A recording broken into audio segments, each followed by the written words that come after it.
So the armbar, we're going to reach through the weight towards the sky. Keep that vertical reach throughout the movement as you drop the right knee over. When it hits the ground, extend the leg to square the hips to the floor, and also turn the chest towards the floor, but keep that right chest open. So keep reaching through the roof so your arm doesn't just collapse down onto the ground.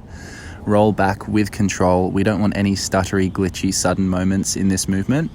It's all very gradual. So constant elongation upward away from the rib cage with that shoulder to create the space that we need to open up the chest and also to initiate the roll nicely. Now, if you want to dial this up a little bit more, you can lift the chin and lift that bottom leg. It's going to probably make it a little bit easier to roll initially, but it's going to be more intense on the core muscles. So that's one option, just to add in a little bit of spice.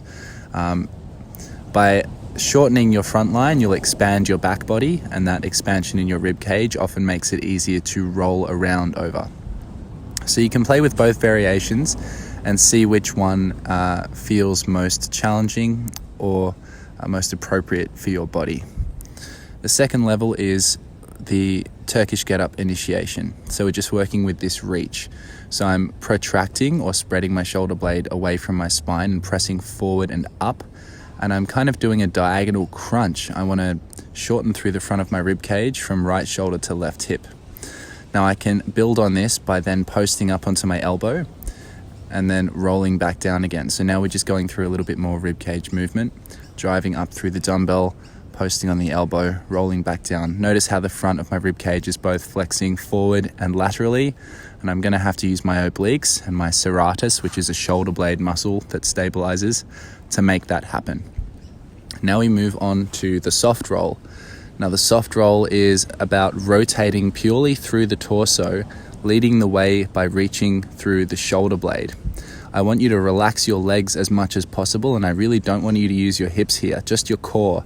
So I'm reaching with my right armpit up and across my body, and then again up and across back with that right armpit.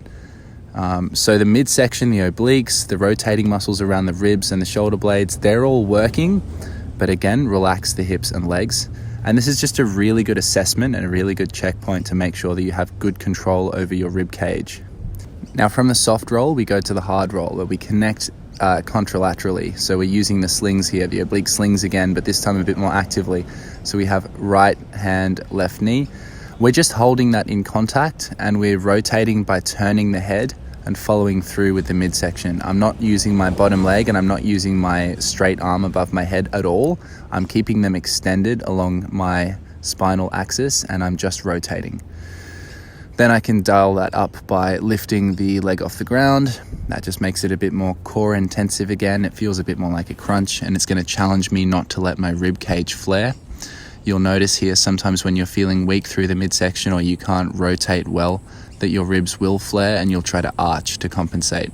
An even harder version of the hard roll is to go elbow to knee via a foam roller. And so here you're really going to have to wrap your shoulder blade forward. You're going to have to reach forward away from your sternum with your elbow and knee and do the same rotating thing. So turn the head, rotate through the ribs. Don't use that left arm. Don't use that right leg. They're just there to stay vertical. And then once we have the coordinative aspect down, we can start to just strengthen the trunk muscles by lifting the leg and the arm off the ground like a hollow hold. And then we do the same roll, really trying not to flop onto the knee at the end and trying not to get stuck there. So you're going to have to stay somewhat short between your sternum and your pubic bone and expand it through your back ribs so that you have a surface to roll over and so that you can rotate nicely instead of falling back into rib flare and extension.